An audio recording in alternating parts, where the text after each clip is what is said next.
Listeners, beware! You're in for a scare.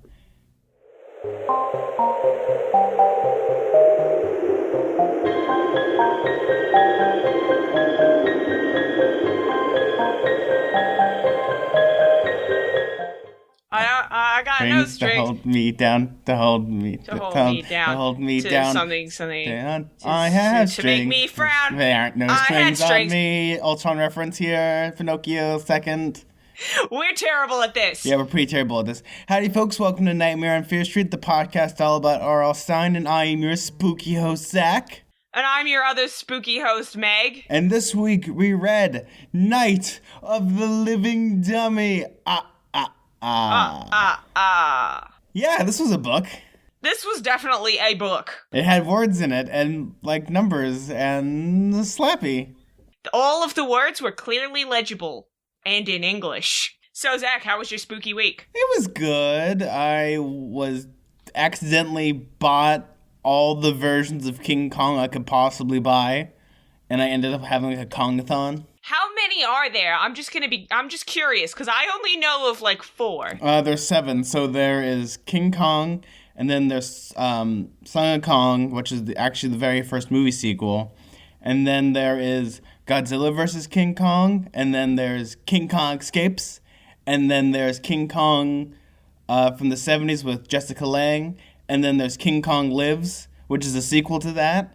And then there's the Peter Jackson King Kong, and then there's Kong Skull Island. Unless I'm missing one, but I don't think I'm missing one, because I just ended up having a Kong-a-thon. There is a, like, really obscure Japanese King Kong movie from, like, 1940-something called King Kong Appears in Edo, but I doubt that that's ever been released on... That's the sad thing, that this movie existed, but unfortunately doesn't exist anymore, because it got incinerated. We'll leave it at that. That's a shame. That is a shame.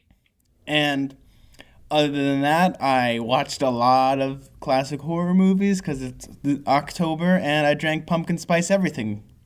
How about you, Meg? What'd you do? I have finally been able to watch American Gods. Oh, do you like American Gods? I'm like 3 episodes in now, and I love it. It's amazing. I read the book ages ago, and I was super hyped for the TV show, but we didn't get Amazon Prime. We don't have Stars here. It was only, like, available on streaming on Amazon Prime, and we didn't get Amazon Prime until really recently. And so now I'm finally able to watch it. It's so good, and guess what? Now that we're gonna be getting Good Omens. Yes! Oh, speaking of that, I'm sorry to backtrack. That reminded me of something, Meg. Guess what I went to yesterday? What? We have, in LA, a pop-up Twin Peaks restaurant, so I ended up waiting in line to go to a Twin Peaks restaurant to get some cherry pie. Now, when you say Twin Peaks restaurant, I know that do you mean the actual restaurant from Twin Peaks, or do you mean that chain that's a ripoff of Hooters? No, I mean they made a replica of the Double R restaurant, and it's in LA, and you have to wait in a godforsaken line, and you might not even get a piece of anything because they usually run out, but it is one of the greatest experiences of my life. Was it a damn good cup of coffee and hot? No. Unfortunately, it wasn't the best cup of coffee, because the best cup of coffee is in Big Bear at this place called The Grove. And you have to literally go to a town of 200 people for the best coffee, and I will hike up that mountain. I specifically go there every time to make sure I have that piece of coffee, or is it the Oak? I can't remember the name of it, but I know where it is. Wow. It was, for me, I'm a coffee snob, and I thought it was okay. You should come to Sydney then. We've got really good coffee here. You'd like it. I feel like I'd walk up with my cowboy boots and a Stetson, and I have a holster of Coffee Mate. Yeah, so I'm excited that you saw American Gods. That was one of the highlights, and I'm so excited for the second season. Didn't you review The Ketchup Vampires? I did a review of the movie called The Ketchup Vampires. Yes, and it has Elvira in it. Oh, as the narrator. Yes, ironically, I listened to that episode on the way going to Not Scary Farm to see Elvira in Not Scary Farm. You should have. Did you go up to her and say, how did you do on The Ketchup Vampires? How'd you like that movie? No, I didn't. Even though we had really good seats, I probably would have said, "Tell us about The Ketchup Vampires, Elvira," and then she'd be like, "Security, get him out of here." We don't speak that name in this house. Yeah, I get taken out back and beaten with the Ketchup Vampire beating stick. Elvira sends her boys round. But, yeah. You talk about the catching vampires, I'm going to send round my boys. And they're going to bash you. With a catch a vampire beating stick. Other than that, we read Not a Living Dummy, folks. And... Dun dun dun. It was okay. Original flavor. Night of the Living Dummy. Not a Living Dummy, original flavor.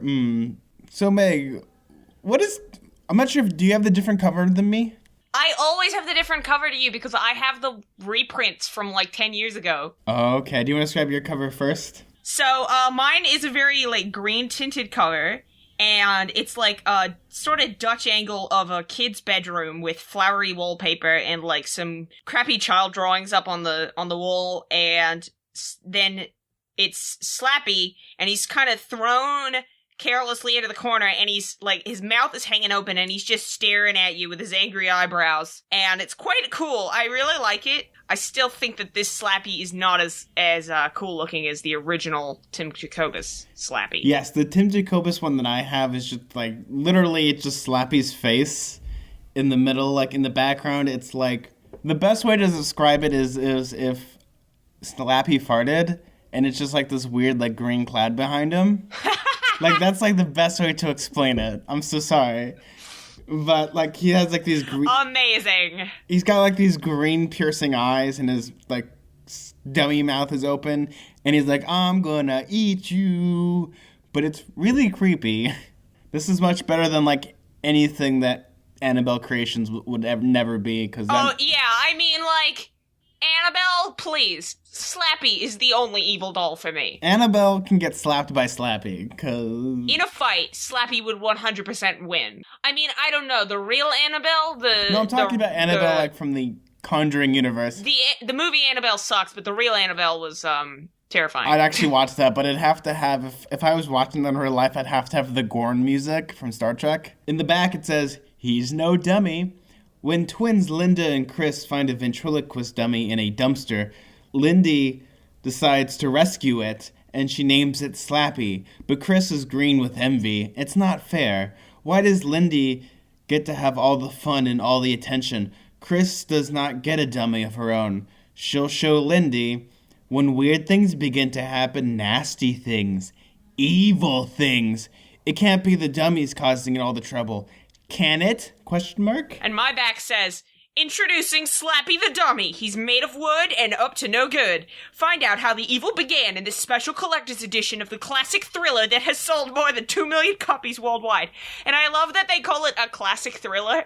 Oh yeah, chills and thrills. Chills and thrills. Chills and thrills. When you think of a thriller, you think a very different kind of book. This is very squarely supernatural haunted doll horror book. Yeah, it's a... I would not call this a thriller. Well, it's a Thriller book. So anyway... Actually, here's a good question. I think we've talked about this before, but do, like, dolls and dummies scare you? No, absolutely not.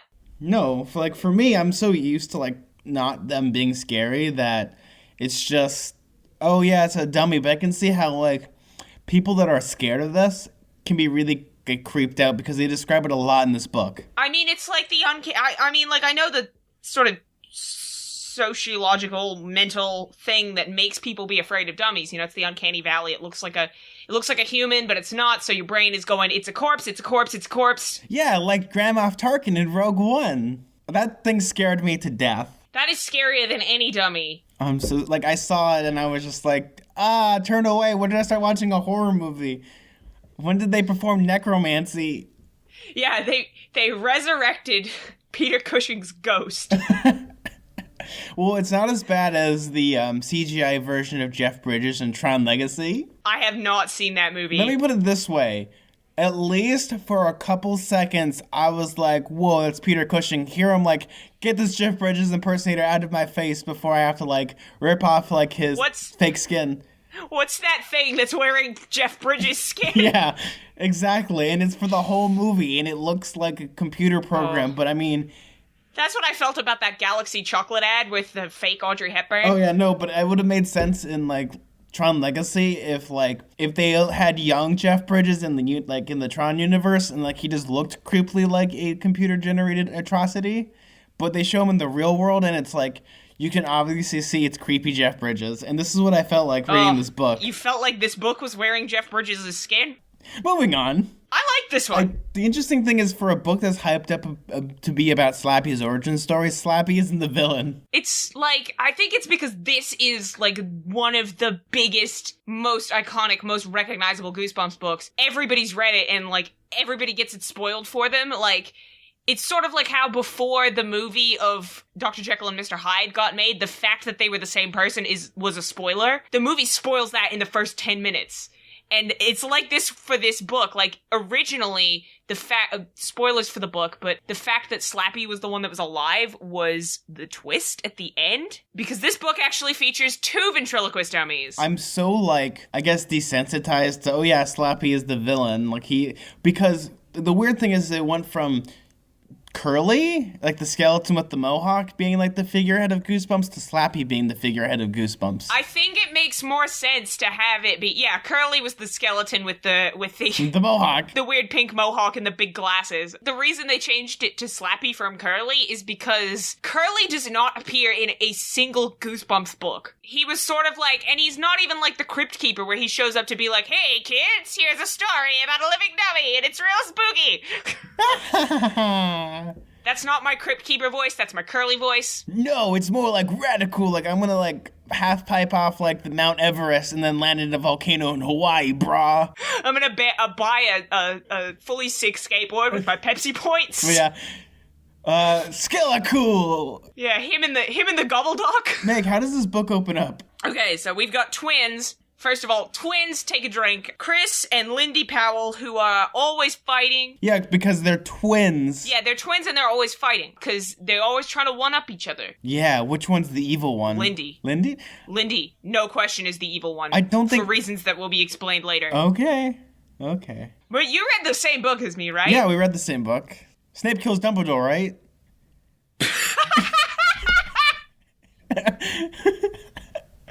Oh my god.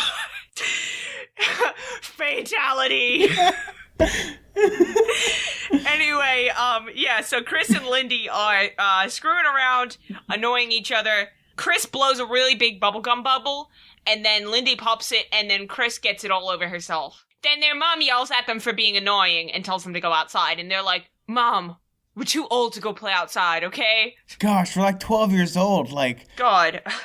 It's like I watched Halloween Town recently, and the girl's like... We're 12 years old, we're grown-ups. I'm 13 years old now. I'm 13 years old. I'm old enough to start training to become a witch. I don't need you to tell me what to do.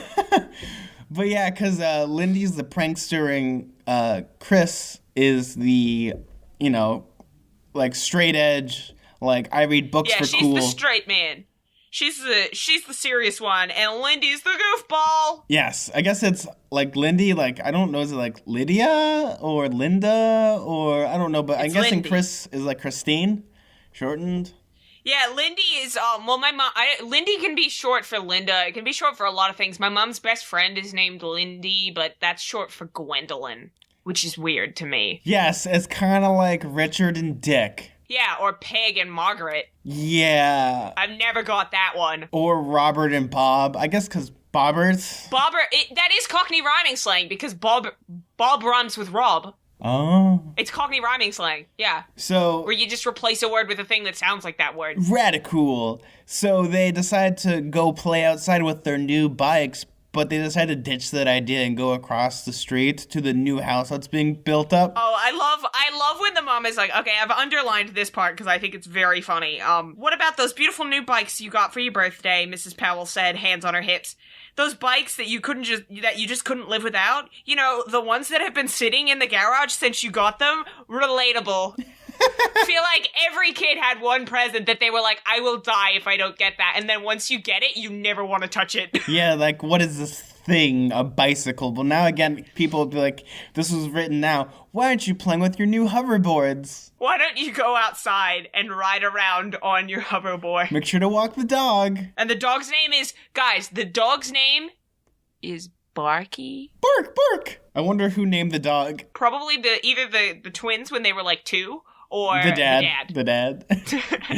So they go across the streets, like I guess they tore down the old house and they started building a new one. In the 90s, was it like a thing to just like leave a construction site unattended? Meg? What? It's super easy. I've been on construction sites before. What, like without... Yeah, there's no one there. I have never seen an unattended construction site in my life, other than like 9 o'clock at night after everyone's gone home. No, it's just a common thing that happens. Sometimes because they don't have a budget, they just don't work. So sometimes they'll leave vacant lots open with the construction equipment. That must be an American thing. Oh yeah, most definitely, because that's how I used to take shortcuts home from middle school sometimes. Because here, like, I know because there's like 3 houses that have gone up on my street in the past year or so.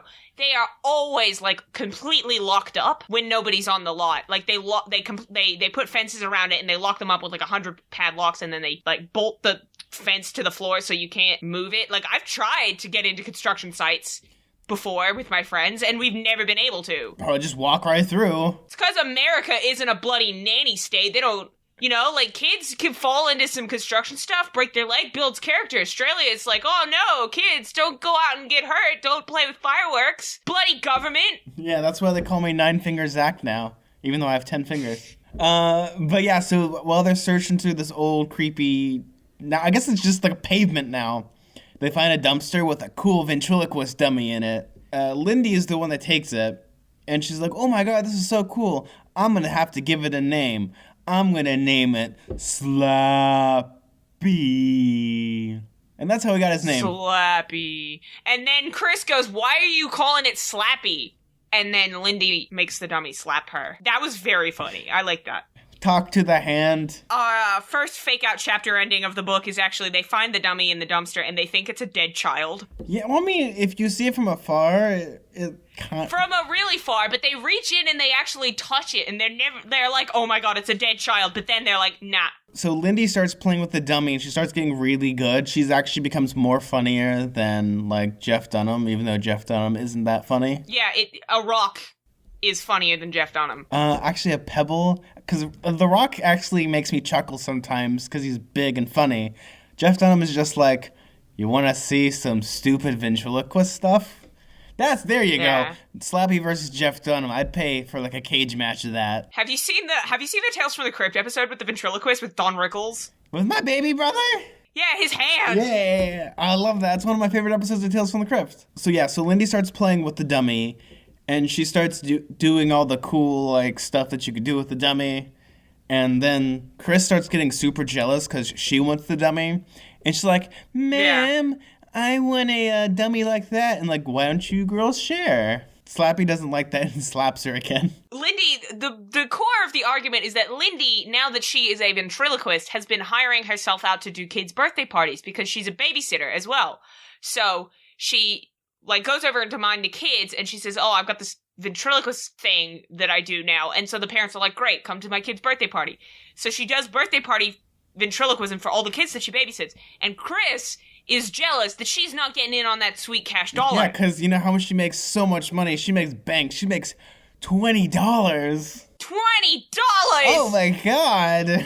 Probably a lot of money when this book was written. This is the 90s, so I'm pretty sure it's either $30 or $40 now. It's still not that much. But it's more than $20. Oh, yeah, most definitely. I mean, 20 American dollars, that's a lot over here. Wait, can I be a millionaire over there now? I don't know if it's that much. Oh, okay. I think one of my favorite lines is that Chris is getting really creeped out by the dummy because, you know, Lindy sleeps with the thing. Yeah, and she, like, props it up in their room, and then it just, like, stares at Chris while she's sleeping. Yes, and it has, like, one of my favorite quotes. So it's like, the dummy's face was half covered in shadows now, but the eyes glowed as if he was alive. Stuff like that I can envision in my head as, like, a movie, and it's... Oh, yeah, definitely. That's exactly what I was thinking. This is very, like... I was like, for me being a nerd, I'm like, oh, I know exactly what type of lighting I would use for that, and, like, what type of camera. I'm gonna be like, oh, wait, why can't I just make this into a movie? But... Yeah, like, R.L. Stine, if you're listening to this, sell me the rights to this book, and I will make it as, like, an animated horror film. So the next day, their dad goes to the store and picks up, I want to say, a dummy, which is in denim and flannel, and I wanted to say it's like a hipster. This is a hipster mannequin dummy. See, I feel like Australian hipsters and American hipsters have like different uniforms, because what I was thinking is he's like a bogan dummy. He's like the kind of dummy that goes down to the bar to watch the game with his mates, and then he drives home in his red ute with like Bruce Springsteen playing on the radio.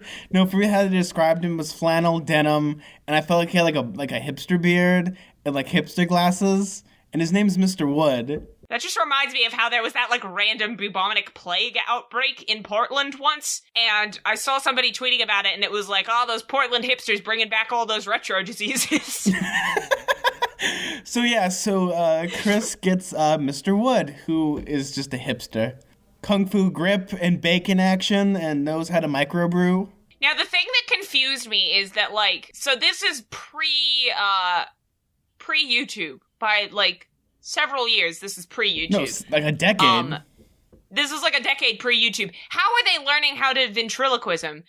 Because it's not until like... No, remember she describes that there's a book? You had books of those things? No, they don't get the book from the library until like halfway through the book. Well, okay, Meg, this is the 90s, right? You know what existed in the 90s? What? Blockbuster Video, so you'd find like a how-to... Oh, man. You'd find like a how-to video, because remember... The early 90s was like an explosion in how-to videos. I am such a trash millennial that I don't even remember that. Oh yeah, most definitely. Like I just remember because I went to this other place. I can't remember what it was, like a mom and pop store. And I would find like random how-to videos. And you know how they always started? And you'd always hear the like air conditioning in the background. So you'd hear and the person's like talking about how to do magic and stuff. Because I used to be like super into like learning how to do magic. I have a couple of how-to DVDs. So yeah, no, they were like very prevalent in like the 90s. Yeah. I mean, I was like in the 90s, I turned 10 in 2003. Had to do a little bit of mental maths there. I'm terrible with numbers. I turned 10 in 2003. So for most of the 90s, I was a tiny little thing. I barely remember the 90s. I do not remember anything except going to Blockbuster to find Scooby-Doo videos. Meg, do you hear that? Do you hear that? I just heard like people that are older than us just groaning right now. Yeah, we're garbage millennials. This is a garbage millennial podcast. Yeah. So get over it, old man. Oh, my hip. So as that's happening, a lot of other weird things are happening. It's very like, I don't know if you've read the book Hunt for the Skinwalker. No, I haven't. It's a nonfiction account of these people that lived on Skinwalker Ranch. You know about Skinwalker Ranch, right? No, I don't. Refresh me. Oh, it's like this cursed land in Utah that supposedly is like built on a portal to another dimension, and like the native the indigenous people of the area, the Navajo and the Utes, are like really scared of this land. Oh, are we talking about like the actual like the Skinwalkers, like the actual Skinwalker people? Yeah, well, they call it Skinwalker Ranch because skinwalkers have been sighted in the area, and like the indigenous people call that, they say that's like Skinwalker territory. You can't go there. But, like, a lot of the stuff in this, I read Hunt for the Skinwalker a while back because they did an episode about Skinwalker Ranch on Astonishing Legends, which is, like, my favorite nonfiction podcast of all time. Oh, I remember this now. Yeah, I listened to that episode. Yeah, and so, like, the mom would, like, put all of the groceries away, and then she would come back into the kitchen, and then everything would just be, like, thrown on the ground. Yeah, because that's what started to happen because, That's what starts to happen with the dummies, and I had, like... It's very, like, poltergeisty? Yeah, like, the mom walks out and comes back, like, why are all the tables and all my chairs rearranged up beside down? And then I just hear, like, Chris go in the background, hey, can we get an underground swimming pool? So weird things started happening, such as food being thrown, like, all the food from the refrigerator being thrown out with Chris's jewelry. Yeah, Chris's junk jewelry collection. Yes, because she's sophisticated and wants all this cheap plastic jewelry. Another thing that happens is she would leave, and Slappy and Mr. Wood would start choking each other or be in positions where they weren't. Yeah, she'd come back, and they'd be, like, frozen in poses like they're trying to kill each other, which is hilarious to imagine. Just the idea of them someone looking away, and they're, like fighting each other in the background, and then you turn around, and they immediately stop. That's just really funny for me to imagine. That's, like, very sort of Looney Tunes-y. Kind of like the Weeping Angels in Doctor Who. Yeah, except not as scary. Like... more funny than the Weeping Angels, not terrifying. Yeah, so then afterwards, my favorite part is that they don't explain, like, when, like, Lindy goes to her birthday parties and makes, like, bank. She describes, like, the routine she does, like, oh, I tell jokes, and then I had Slappy break out into a rap routine. I know, that killed me. I want to pay good money to hear what that rap was. No, okay, Meg, I'll give you a beat, and you go for it, okay? Oh, no. Okay. What? Ready? Do you want me to do... My name is Slappy, and I'm here to stay. I'm gonna slap children every single day. That's the best I can do. Meg, give me a beat. My name is Slappy. My arms get floppy. I am Slappy. The ventriloquist Dammy. I can't do it. Welcome to Nightmare on Fear Street, the whitest podcast on the whole internet. Meg, have you heard of the thing called the avocado? I hear it's good on toast. I have no idea what you're talking about right now. I feel like I'm dying. I said, do you want avocado toast? Yes, I always want an avocado toast. Good, because yours is $17. I can get one for $3.99. $18 avocado. Well, I guess I'm gonna take my $18 smashed avo toast elsewhere. So, my favorite line, I'm just gonna tell you, they're also, like, rehearsing a thing for the school, like the school talent show? Yeah, because, or something? Yeah, because Chris gets invited by the teacher to, and be in the talent show. The school choir is gonna be doing a performance, and they are complaining about it. So, how was chorus rehearsal? Mrs. Powell asked, kneading a big bowl of red ground beef in her hands. Boring, Lindy complained, opening the refrigerator and taking out a can of Coke. Yeah, we're doing all of these Russian and Yugoslavian songs, Chris said. They're all so sad. They're all about sheep or something. I don't know. I actually don't really know what they're about because there's no translation. That was very funny to me. That's hilarious for some reason. Just like they're about sheep or something. Actually, I don't know what they're about. They're all in Russian. Just that's when Chris gets really mad because, you know, Lindy's gonna be on like America's Got Talent type of, I guess, like Star Search, I guess. Except they just call it something really bland and generic, like Talent Quest. Yeah, they just call it Talent Quest. I want to say there was a show, like the first reality TV show like that was like called like Star Search or something. Yeah, something like that. Would somebody who was like not 4 in the 90s, please tell us. Please tweet at us. So she like gets so mad that she throws Mr. Dummy or Mr. Wood onto the floor, and like he kind of doesn't break because he's made out of wood, but she discovers the card. You know, the card, the magic card. And how do you pronounce it? Karumari Odana Loma Malonu Karano. I thought it was like Karma Mari Odana Lama Malo Kazaro or Karano? Karano, yeah. Then after that, it blinks. Mr. Wood blinks. Starts talking to her. Yeah, because then he immediately starts roasting. Like he's set to like from like light roast to dark roast. Oh man. This is like the darkest roast. This is the deepest and smokiest roast of this older couple that they're performing for. And if we've learned anything from the books that we've read so far on this podcast, it's that ventriloquist dummies hate old people. I'm sorry, he said. I'm sorry you're ugly. I'm sorry you're old and stupid. Oh, burn. No, it's like, how did you get your teeth to that lovely, ugly yellow color? Is that a mustache or are you just eating a rat? The talent show's the best. Okay, but I gotta read my favorite bit.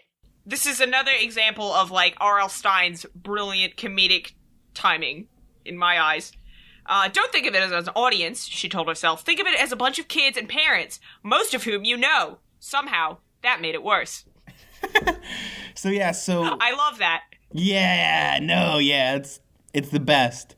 So then Chrissy goes to the talent show and she's all ready to go. She knows something's up with Mr. Wood, but she doesn't know what. Just that he keeps listening to the Mountain Goats. He's like, when can I be over with this? I gotta go crack a cold one with the boys. I gotta get some microbrew. Is there a good microbrew over here? Oh no, I forgot Welcome to Nightville's on tonight. So they get to the talent show. Chrissy goes on stage with Mr. Wood. And Meg, I don't think I could describe it the best. You'd always do it better. What happened? So, she gets on stage.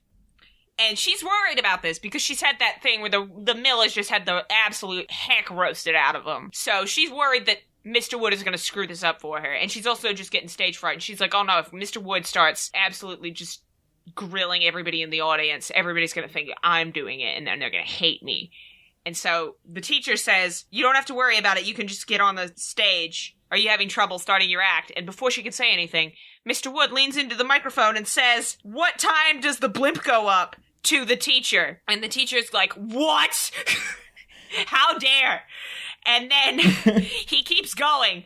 Your face reminds me of a wart I had removed. If we count your chins, will it tell us your age? That one's what made me die. And the teacher's going, okay, this is it. That is enough. You're more than enough. You're enough for two. If you got any bigger, you'd need your own zip code. But And that's when she tries to break up the show. And then that's when Mr. Wood vomits. He full on Linda Blair in The Exorcist pukes all over everybody. Yeah, and it's like the way to describe.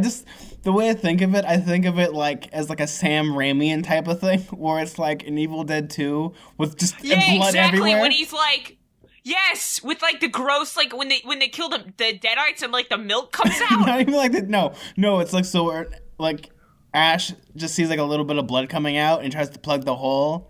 And then, like 60 gallons of throw up just occur? Yes.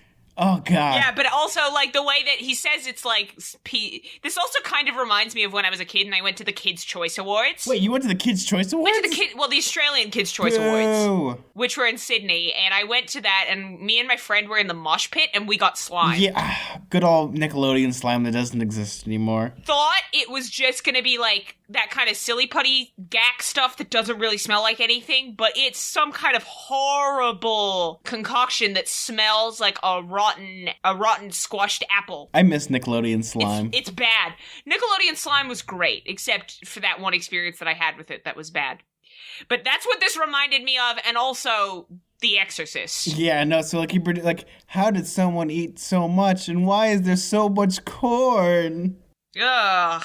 But like they describe it as like it smells awful, it's gross, and I remember like the teacher pulls Chris right next to her that I will get you suspended if it's the last thing I do. I will get you suspended forever, which means the teacher's gonna take her out back and shoot her. That's what that sounds like to me. Chrissy's parents are furious, and like we're gonna take that dummy right back. Now, as you would be. I mean, like, never mind the fact that it should be physically, like, they should have thought, okay, so it's physically impossible for a dummy to start projectile vomiting, because how would you get that much, like, hide that much creamed corn, like, in the space where your hand is supposed to go? Fire hose status, and... Oh, wait, I almost forgot my favorite joke in this whole book. Well, one of my favorite jokes. I don't know. A couple of my favorite lines that I've just skipped over. When she's practicing her jokes, she makes a joke that I think is, like, oddly risque for a Goosebumps book. Mr. Wood, do you go to school? Of course I do. Do you think I'm a dummy? Well, what's your favorite class? Woodshop, of course. What's your project for Woodshop, Mr. Wood? I'm building a female dummy. What else? Do you think I want to spend the rest of my life sitting on your lap? And I'm like, oh, my teachers never would have let me made that joke. For a school talent show, that is... PG-13 right there. Whoa, it probably went over a lot of people's heads. Whoosh. Yeah, that probably went over a lot of kids' heads, but, and that happens right before the part where the dummy takes all of the food out of the fridge and then puts on a lot of Chris's jewelry and sits in the chair holding a roast chicken, which was the funniest thing to imagine for me, because first of all, he had earrings hanging from his ears. He's got pierced ears. Lindy claims that she's been doing it. We kind of brushed over this, but it's really funny because she goes, who's been doing this? Chris repeated, letting the tears run down her cheeks. Who? I have, Lindy said. Her smile spread into a grin almost as wide as Slappy's. She crossed her eyes and laughed. Huh? Chris didn't understand. What did you say? I said, I did it, Lindy repeated. Me! Lindy! That just made me think of it in a series of unfortunate events where Mr. Poe is like, the parents' will says that in the event of an accident, the children would be passed on to the nearest, the closest living relative. And Count Olaf goes, that's me, Count Olaf! Yes, that's me, Count Olaf. So when do I get the money? Oh, you don't get any of the money until Violet comes of age. Yeah. Oh, what are you still doing here? Which one's Violet? The tall one. Chrissy discovers that Mr. Wood is, alive and possessed by the devil. She convinces her sister Lindy that, yeah, he is Satan and we need to decapitate him.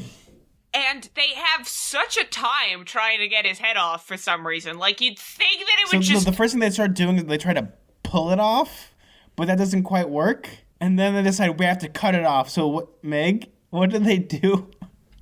What do they try to... They use safety scissors. Why? I don't know how I missed that. I must have skipped a page. You don't remember they use safety scissors? Like, get the scissors, and they start using it like in a sawing motion. It doesn't quite work because the dummy's like, I have powers, you know? He keeps saying he has powers. He never uses those powers. Yeah, he doesn't have those powers, you know, because he usually would use those powers, you know. If it was me, I'd take him out back and, like, solder him or, like, use my blowtorch. I would just put him in I would just, like, light a match under him. You mean put him in the fire? Like in Chucky? Like, Talker, I'll put you in the fire. Exactly like that. Exactly like that. But you know what? Okay, kids listening to this podcast, if you ever do encounter, I know that your parents are like, don't play with matches, don't start fires in the house. If there's an evil dummy trying to kill you, trying to strangle your dog, which he does.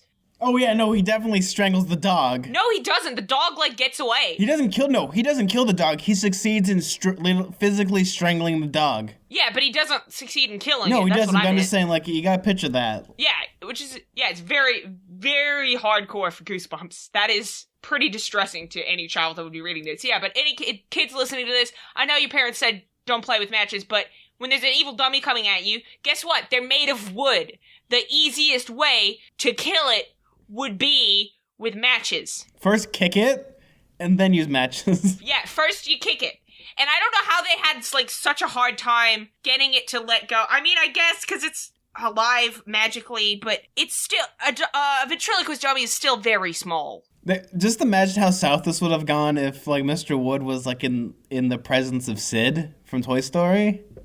Like, oh, man. That dummy would be dead in 3 seconds. Unstoppable force meets immovable object, honestly. Then their next plan is to bury him in just, like, a random pile of dirt. Oh, yeah, no, because they do is they knock, like, I'm going to quotations, knock him out, and they put him in a suitcase, and they're going to do, like, Jimmy Hoffa style, where they're going to bury him underneath a football, not really the football field, but the construction yard.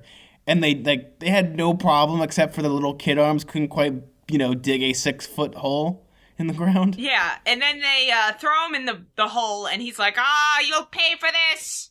And then they bury him, and then the next day they're like, whoa, I'm so glad that we did that we buried that dummy, and now he's not gonna bother us at all. And then they turn around, and he's there! He's right there! Oh yeah, no, he's right there, and he has all of the dirt and stuff, and the parents are like, hey, why is he here? And they don't question why he's covered in dirt, they just question why is the dummy here. Yeah. I mean, why would you? I don't know, but... They didn't question how the dummy was able to projectile vomit on a group of children. No, these people are stupid. Yeah, these are very stupid adults. This is the same family that also probably lives in, like, Derry, Maine, where, it lives. Oh, yeah. Honestly. Oh, speaking of Stephen King, there's a part in this book where the mom's like, I'm just reading this Stephen King book. I'm just reading this Stephen King novel, and it's really scary. Oh, I forgot about that. So there's a Stephen King, name drop Stephen King. Just so the kids know where to go when they get too old for Goosebumps. Yeah, the gateway drug is Goosebumps, and you go into harder stuff like Stephen King and Dane Coots. It's a slippery slope. Yeah, and then you get into Clive Barker, and that's when it's like S&M. Clive Barker is like the crystal meth. R.L. Stein is weed. Stephen King is cocaine. I'm pretty sure, Stephen King probably did cocaine with Goosebumps books. Took the pages out, rolled them up. And then, so Clive Barker is crystal meth. I can see, actually, no, because he's more into Clive Barker's more body horror. That's like that weird Russian drug that you take and you start melting. Oh, crocodile. Oh. And then there's, like, Margaret Clark is just bath salts. Margaret Clark is synthetic weed. J.R. Black is actually just bath salts because you go crazy after, like, smoking it. Yep. J.R. Black is a bag of, like, ground up coriander that some kid gave you and told you was weed. Yeah, it's just a bag of oregano. Yes. So they decide to take the dummy and they're going to finish this once and for all. So they go across the street. Thank God there's actually 2 steamrollers that are working right now. Convenient. And then that's when Mr. Wood starts getting into a tussle with them because he didn't do that before. But he slaps Chris in the face and I'm gonna run away, and he misses the first steamroller. Wah, wah, doesn't see the second one. And then the guy driving the steamroller, he runs over Mr. Wood, and then a cloud of gas comes out. Like a green cloud of gas that smelled awful. Yeah, so I'm just imagining as the steamroller was going over him, it just makes a fart sound effect. Just that's all I was thinking of, because I'm a child. And then he's like, oh no, did I hit a kid? Not again. Yeah, I know. It's like, oh no, I can't go back to jail. They'll leave me alive. I wish he said that. Yeah, I wish he said that. He didn't. It would have been really funny if he'd said that. I was just 2 days to retirement. Yeah, they destroy they're like, no, it's good. It was just a ventriloquist dummy. And they're like, the guy's like, what do you want me to do with the remains of this ventriloquist dummy that I just run over? And they go, just put it in the trash. We don't want it. And he's like, okay. And so then they go home and they're like, yes, the evil is finally destroyed. Yes. And then they see Slappy, and Slappy turns to them and says, hey, slave, is that other guy gone? I thought he'd never leave. I feel like then that's when the Looney Tunes the hole starts to get smaller. That's all, folks. Anyway, do you want me to read the special learning section at the back? A Dummy's Guide to Ventriloquism. Ventriloquism is the art of throwing your voice so that it sounds like it's coming from somewhere else. You don't need to be a smarty pants to learn how. Dummies do it all the time. Step 1, shut your mouth. Look in a mirror and part your lips slightly. Relax your jaw so that your top teeth are just barely touching your bottom teeth. Step 2, know your ABCs. Here comes the hard part, speaking without moving your lips. That might sound impossible, but some ventriloquists can actually make it look like they're drinking a glass of water while their dummies talk at the same time. Beginners usually start by pronouncing 19 letters over and over again. A, C, D, E, G, H, I, J, K, L, N, O, Q, R, S, T, U, X, and Z. Keep looking in the mirror. Can you see your lips move? Step 3, practice makes perfect. Most full sentences are extremely tough to say at first. In fact, one good example is practice makes perfect. If you want to become a true puppet master, keep practicing individual letters. When you're ready, try 7 more letters. B, F, M, P, V, W, Y, and that's it. I made it sound like I was going to add another one, but I didn't. These are the toughest ones. Step 4, cheat. Instead of saying these tough letters like you normally would, try making sounds that are similar. So substitute B for D, F, T, H, M with N, P with, I'm not going to keep reading this. Step 5, find a puppet before it finds you. Actually, old ventriloquist dummies are pretty rare these days, and the nice ones can cost as much as $12,000. However, you can practice ventriloquism with almost any type of puppet. You can even draw some eyes on an old sock. Night of the Living Sock Puppet. It won't be as evil as Slappy, but it will probably be just as creepy. And then here we've got Slappy's greatest wisecracks. So how about you give me one of Jovial Bob's jokes, and then I'll give you one of these. What's the best way to call King Kong? How, Zach? Long distance. Oh. Here's one of Slappy's greatest wisecracks. Knock, knock. Who's there? Jane. Open the door. Oh, hey, Jane. Oh my God, Zach. I will throw you out of a window. Do this properly. You're ruining my bit. I'm gonna start again. Knock, knock. Who's there? Jane. Jane who? Change your clothes, 'cause you stink! Roasted! I'm gonna jump out a window now. Good. No, I'm kidding. It's too late. Goodbye, cruel world. That was a sick Slappy burn from the roast master himself. So we asked a question on Twitter, and the question was, what is the scariest haunted, insert doll or dummy myth or movie you have heard of or seen?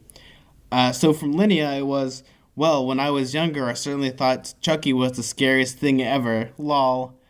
I don't know. Did you ever find Chucky scary?